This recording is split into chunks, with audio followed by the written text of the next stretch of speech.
Today, join us on our winter adventure as we explore the icy wonders of the frozen Ghost Lake. With few tracks, we explore the snow-covered terrain and break trail, making it across the cracking lake and driving right to an island. But that's not all, as along our journey we come across a few areas perfect for some drifting and put the Forester to the test. Now, how does this heavily modified off-road Forester drift? Well, you're just going to have to watch and find out. What is up, and welcome back to, well, the deep freeze here in Alberta. We are getting quite the temperatures. Over the last week it's been minus 40. Today it's warmed up, it's minus 20, and it's time to go on, well, at another adventure. As you can see behind me, this is Ghost Lake. I did an episode here last year, and it's one of the lakes that we can actually go ahead, take our Subaru Forester, and go drive on. We're gonna be doing a little bit of exploration, as well as, you can see behind me, there's an ice track. We're gonna take the Subaru Forester, yes, the overland Subaru Forester, on an ice track and do a little bit of drifting. So that is the plan today. What we're gonna do, I think, is we're first gonna obviously head down to the lake, right down the boat launch, which is kind of cool. You can drive right to onto the ice. And then I think we're gonna go ahead, maybe explore this area, because as you guys know, there was a bunch of tracks down here before. So I wanna see if those tracks exist. And then maybe we're going to go ahead, have some lunch down that way, or go down that way and have some lunch, and then kind of make our way around, see what we can find, see if we can find, sometimes a really long like ice road that's really cool to check out, and maybe go find some snow, because, well, what's happening is it's starting to drift right now. So we're gonna get some pretty good drifts. So it should be fun to go ahead and play with the Forester. I'm not gonna air down my tires this time, because I think we'll be able to cut through the snow because it's pretty fresh with these open countries and have pretty good traction all the way through. So that's the plan for today. So let's get to it and hit the ice. On the ice, we traversed over a multitude of tracks leading to and from the icy course.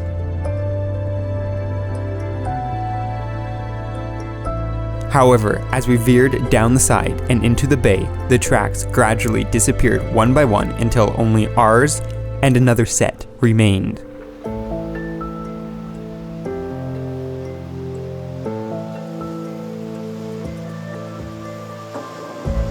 Undeterred, we pressed on through the fresh snow and over the cracking ice, exploring the virtually untouched landscape and looking for any hidden secrets at the mouth of the Ghost River.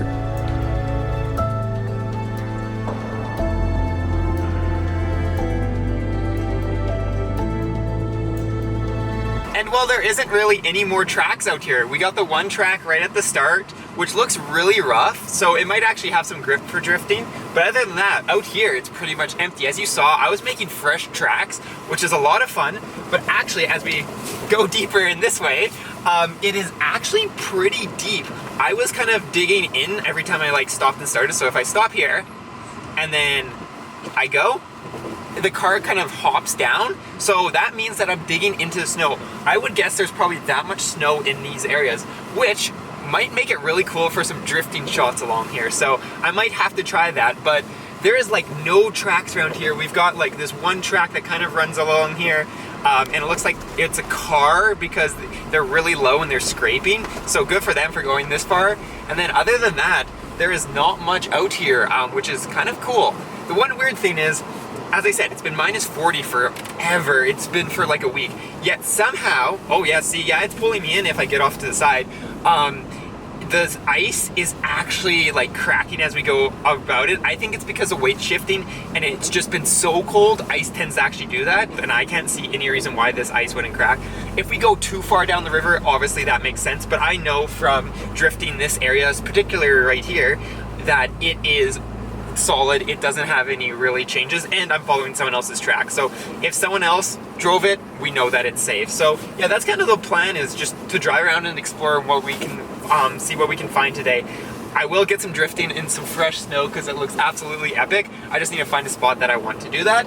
And then we also got to have lunch sometime because it is already 1:30. So yeah, here I'm getting into the river area. So this is where I want to go ahead, probably turn around right here, and I'm gonna aim for the land rather than aim for the open water, just because who knows, the water might have shifted in something, so we don't want to kind of play that game. So yeah, I'm gonna continue moving this way.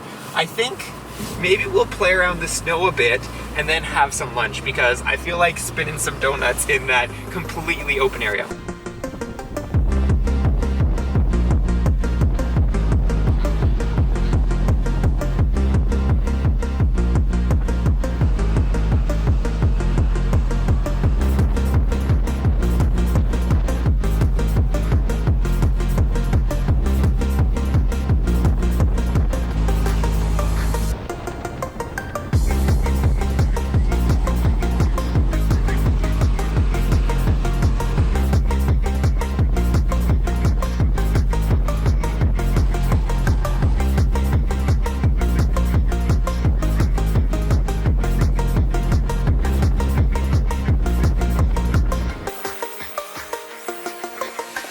Well, I think here is a good spot to have lunch.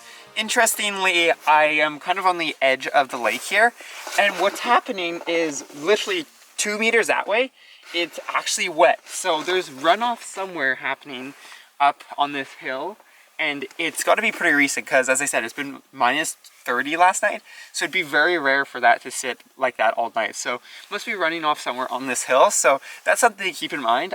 Obviously, I don't think you're going to break through there because it's been so cold, but what I think is happening is it's running off on top of the ice, and then it's creating like a little wet layer, because I can only go down about, like, I don't know, an inch for Americans, 5 centimeters for Canadians, and only kind of break through that little soft surface, and then it's hard packed again. So it's kind of interesting. It also has made it really hard to just, like, I tried spinning some donuts around here, and it's actually really hard to do that, because what I think is happening is that runoff, I don't know where it's coming from, or it's just been so cold that the ice and the snow are freezing together, so it's not really that slippery, which is good for doing good track times if you're doing laps around. But if you want to spin some donuts, it actually makes it kind of hard, especially when you don't have the turbo power, right? The STI just could spin donuts all day, as you guys have saw. We've done that with the STI, but with the Forester, we don't have that much instant power, so it's hard to break it. I'll put it in first, I'll put it in second, and try to get that wheel speed up, and that's all I can really do. But as I said, it's time for lunch. Today we're gonna have some nice pork and fried rice, and we're just gonna toss that on the grill, have that cooking, and then we'll probably go ahead and go on our adventure in a little bit. With the grill now going, we cooked up a hot meal in the heart of this winter wonderland. Enjoying the serenity of the deserted lake. And well, dinner is served. In no time, our meal is ready as we enjoyed it in the back of the Forester. And after tidying up, we set off once more on the icy expanse for another round of adventures.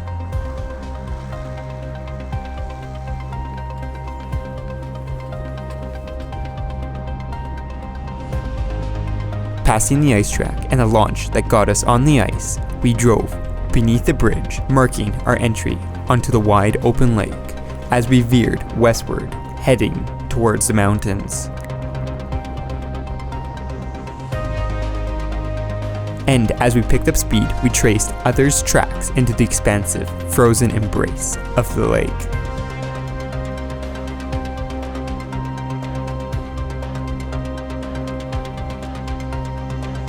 And well, we went under the bridge and now we're on the other side of the lake. As you can see, the lake is a lot bigger over here. That's kind of like the little Ghost River entryway.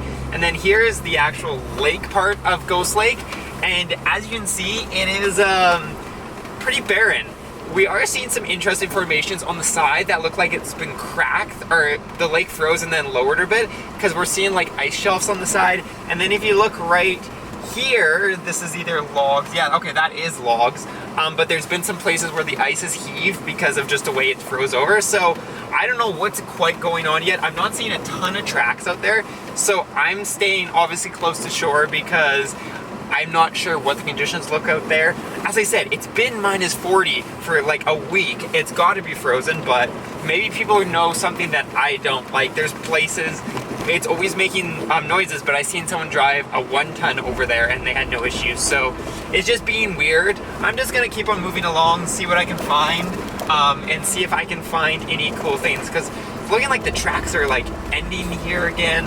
I don't know what is going on at Ghost Lake this year. I am looking for, there supposedly is a different ice track or drift course somewhere along here. So that's my main goal, is to find that and then hopefully get to the island. So we're just gonna keep on moving along the lake and seeing what we can find.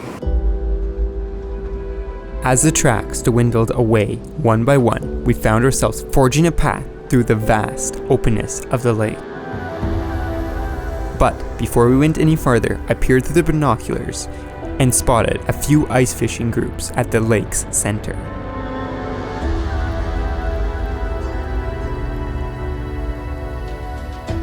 Giving me the confidence, I pressed onwards and towards our destination, the frozen island.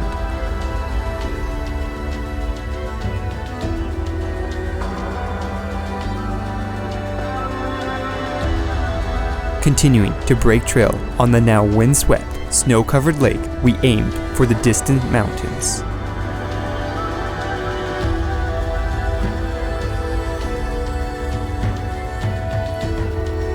And not long after, the silhouette of the island emerged on the horizon, signaling our turning point for today's adventure.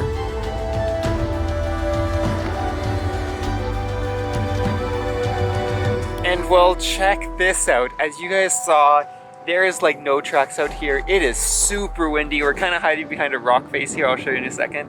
But it is just like emptiness. It's actually kind of beautiful. Like, there's my tracks over there and where we came from over there, and then absolutely nothing. As you saw when we were kind of driving down the middle of the lake, it was just completely desolate. Actually, it's kind of rough though, because the kind of ice heaves and the snowpack kind of makes these bumps. So it was pretty rough. I was actually surprised how rough it was. But the ice here is still like got some slipperiness. So on the way back, I think I'll drift. But as you can tell, our winter sun is starting to set. So I made it to where I wanted to make it here, which is this kind of like dead spot. That's all I can really say, besides it's just a dead spot. But it's got this little hill here. I thought there'd be more snow drifting on this side because the snow is kind of blowing this way. And while there is a little bit of snow, it's not really anything we aren't used to. So I think what I'm gonna do is I'm just gonna kind of walk up here and kind of see what we can find, see if it's a drivable thing. It doesn't really look like a path. It looks more like on driving trail, it looks more like a little hiking path. There is some foot traffic, but I think that is some animal or some really tiny feet. I think it's an animal.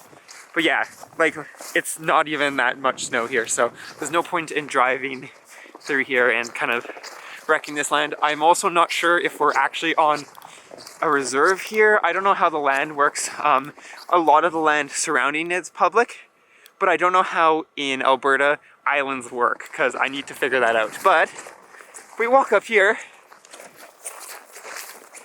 you'll see this amazing emptiness. It's kind of amazing, actually. We walk up here, like, we're on this rock ledge here. Kind of beautiful. It'd be nice to drive the car up here, but I don't think I'm gonna do that because I don't know what's the land. And if you guys want me to see me drive up here, or maybe even camp up here, let me know and I'll look it up and figure out what we can do. But yeah, I'm gonna enjoy this view for a bit.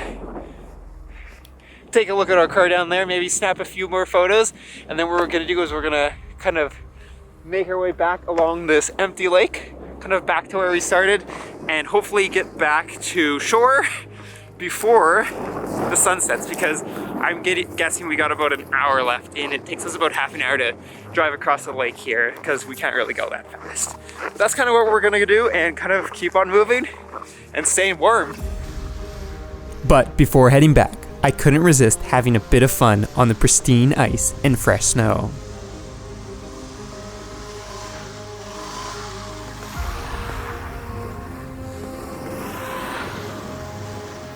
And after a few more drifts, we eventually shifted our focus eastward and started our journey back.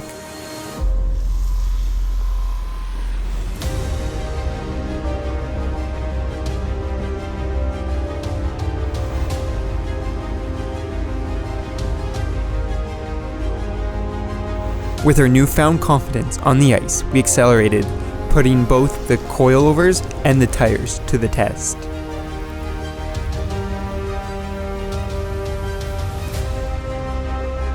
Reaching speeds of almost 80 kilometers an hour as we effortlessly sliced through the snowdrifts. And in no time, we were closing in on the boat launch, but not without stumbling upon something first. And look what I found! I just found a track sitting here. So let's do a loop. Let's see what this track looks like. Maybe drift it a little bit and then head out.